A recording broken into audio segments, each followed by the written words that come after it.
As the nation continues to react to a post-Roe landscape, each state is having its own debate over abortion. In South Carolina, the legislature is currently debating a bill that would protect life at conception.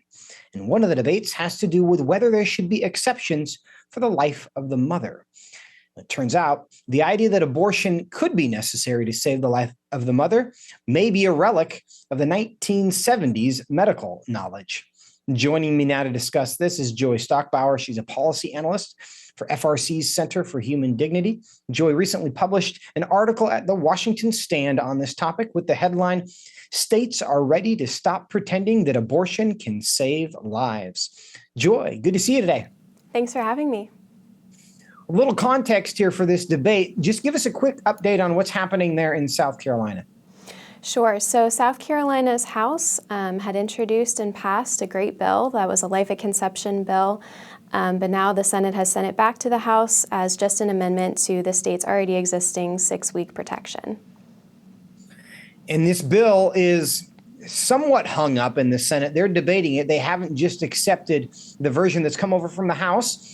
But one of the things that's unique about this bill, and you point this out in your article, is the fact that it does not contain an exception for the life of the mother.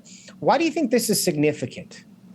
Well, this is a great update from existing life of the mother exceptions that other pro-life protections have, because the life of the mother exception of the past implies that an induced abortion is ever necessary to save a mother's life, and this is just not true. And tell us, I mean, that's going to be shocking to a lot of people who hear that, because they imagine these situations where, and we've heard about these situations where women die in childbirth, and that is something that happens. In the past, it happened much more frequently when our medical technology was not as developed as it is. But why do you say that it is never necessary to save the life of a mother? There can be times where medical treatments are necessary to save a mother's life in a medical emergency. But in these cases, ending a pregnancy by a premature delivery is an option that allows for doctors to treat both of their patients, both the pregnant mother and the child, without intentionally ending the life of the unborn child. Now, in your article, you make a distinction between a medical treatment that ends up resulting in the life of the mother and an abortion intended to end the life of the child. Why do you think that distinction is important? I think it's important to note the distinction between intentionally ending the life of an unborn child and an unfortunate circumstance where the unborn child is unable to survive because they've been born too prematurely. This is a tragedy, but abortion is a tragedy that is caused by intentionally ending an unborn child's life. It's important to note the distinction in the intentions. Yeah. Well, it seems that in South Carolina, this argument has been persuasive because the legislation that passed the House did not contain an exception for the life of the mother. Was that a sticking point in the House, or is this an argument that has essentially prevailed? The abortion lobby is doing everything that they can to convince women that pro-life protections will be dangerous for them. But this is just not true. Abortion is not needed to save a mother's life. Abortion is not health care. It is intentionally killing an unborn child. And we need to be doing our best to make sure that legislators know this and are ready to defend life when their opportunity arises. Now, one of the other sticking points on the pro-life side, when it comes to these, whether it's 15-week bans or 6-week bans or from conception, like we're seeing here in South Carolina, is whether there should be exceptions in the cases of rape and incest. Now, that issue appears to be an ongoing debate there in South Carolina. What's the latest on that? Why should the legislature in South Carolina pass a bill without those exceptions? Well, there never needs to be an exception to a pro-life protection that allows abortion to occur in any circumstance. The right to life is inherent to being a human being, and all unborn children deserve to have that right to life respected.